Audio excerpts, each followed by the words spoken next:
Magandang umaga po sa inyong lahat. Magandang umaga po, Father. Nasa ikalimang linggo na tayo sa panahon ng Kwaresma. Sa mabuting balita ayon kay San Juan, madalas mapapakinggan natin kapag si Jesus nagsasalita tungkol sa kanyang sarili, sinasabi niya ang mga salitang ito, I am. I am the bread of life. I am the living water. I am the way, the truth, and the life. Ngayon, sa pinakasentro ng mabuting balita, sinabi ng ating Panginoong Hesus, Ako ang muling pagkabuhay at ang buhay. Ano bang kahulugan nito? Bakit ba ganito na lamang ang pagpapakilala ni Jesus ng kanyang sarili? Ano bang pinababalikan sa atin nito? Pinababalikan po sa atin nito yung tagpo na kung saan ang Diyos nagpakita at nagpakilala kay Moises doon sa bundok. At ano po ba yung pangalan na binigay ng Diyos kay Moises? Ang pangalan na binigay ng Diyos kay Moises ay I am who am. Ako'y si ako nga. At yun ang kahulugan ng pangalan na Yahweh. I am who am. No? Kaya sa madaling sabi, si Jesus, ipinapakilala ang kanyang sarili na siya at ang Ama ay hindi iba. At dahil nga dito, sapagkat si Jesus at ang Ama ay hindi iba, si Jesus ay Diyos. Si Jesus ay may kapangyarihan na magkaloob at magbigay ng buhay. At ito po ang nangyari sa mabuting balitang ating binasa at napakinggan ngayon.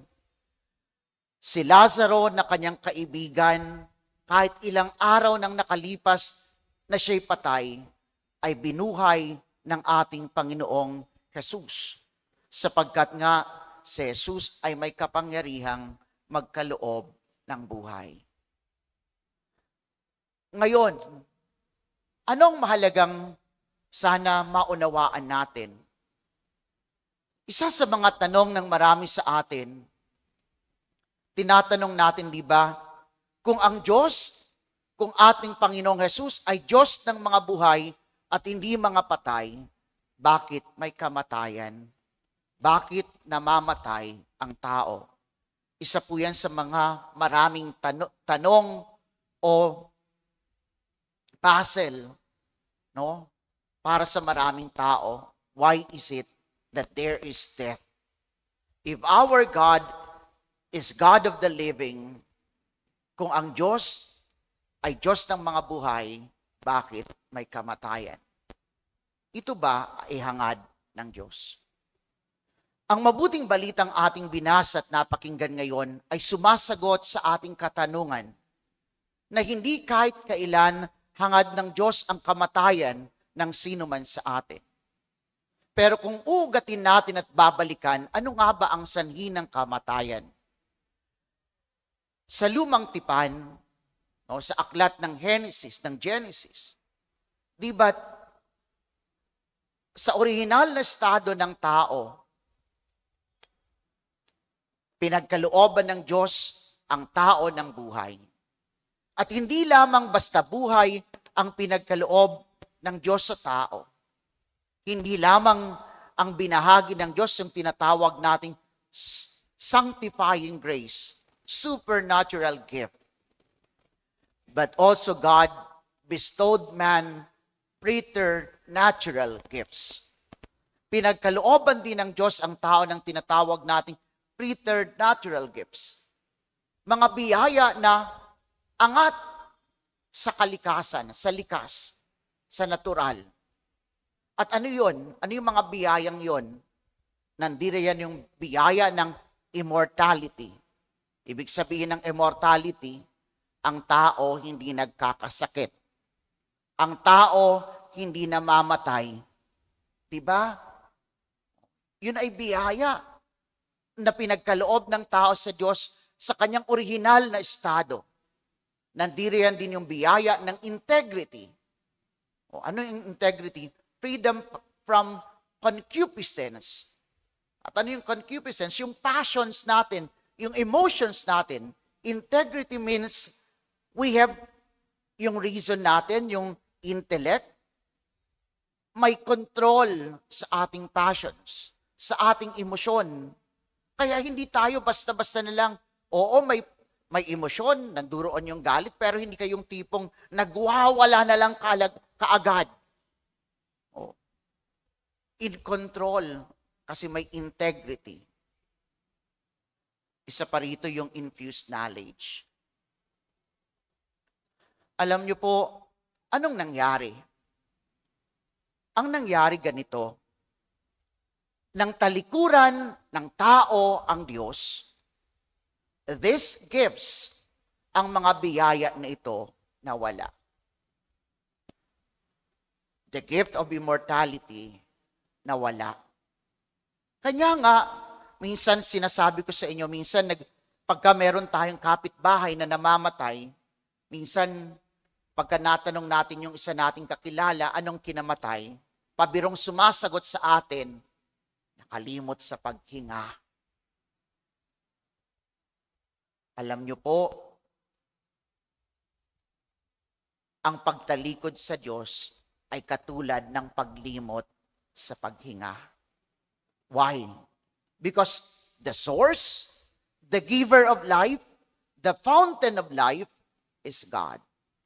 Ang Diyos ang pinanggagalingan ng buhay. Kaya kapag the moment you turn away from God, ano yung consequence? Death. But does God will death? Ginusto ba niya na mamatay tayo? Hindi. Ang kamatayan ay konsekwensya ng pang-aabuso ng kalayaan. Ang kamatayan ay konsekwensya ng maling pagpili. Ang kamatayan ay konsekwensya ng pagtalikod sa Diyos. Hanggang ngayon, nangyayari ang mga bagay na ito. Kapag tayo nakakalimot sa Diyos, kapag ang tao inaabuso ang kalayaan, anong nangyayari?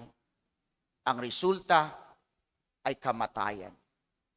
Hindi lamang pisikal na pagkamatay, espiritual na pagkamatay, paghihirap ng marami. Ito'y dahil saan? Isa sa mga dahilan ay ang pagtalikod ng tao sa Diyos. May giyera. Bakit may giyera? Bakit may digmaan? Kasi isang rason siguro yung sobrang paghahangad ng kapangyarihan, ng kontrol. Isang dahilan rin siguro yung pagkagahaman, katakawan na masolo ang lahat ng yaman ng mundo. Diba? Isang dahilan rin siguro ay yung kawalan ng respeto at paggalang sa buhay ng kapwa ng ibang tao. Tingnan nyo, saan nagsisimula ang lahat? Sa pagtalikod sa Diyos. Saan nagsisimula ang lahat ng ito? Ng kaguluhan at pagkamatay ng marami sa pagtalikod sa Diyos. Kanya nga, kahit iba yung flood control, anong reason kung bakit merong scandal ng flood control? Anong reason kung bakit maraming lugar ang nalulubog? Hindi ba katakawan? No, in disguise of development? But ultimately talaga, sino ang pinipid? Iilang tao lang naman. No, 'di ba? That's greed. And yun nga, yung kawalan ng respeto at pakialam sa buhay ng iba. At sana ito yung makita natin. Hindi kaloob ng Diyos o hindi hangad ng Diyos na mamatay ang sino man sa atin. Pero tayo na rin mismo sa ating pagtalikod at patuloy na pang-aabuso ang humuhukay ng ating sariling libingan. No? Sana ito yung makita natin una. Our God is a God who gives life. Hindi ang pumatay. No? Hindi yan ang kanyang gusto.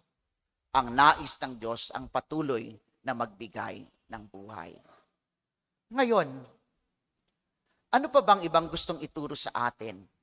Kung tatanungin ko kayo, gusto nyo bang mabuhay?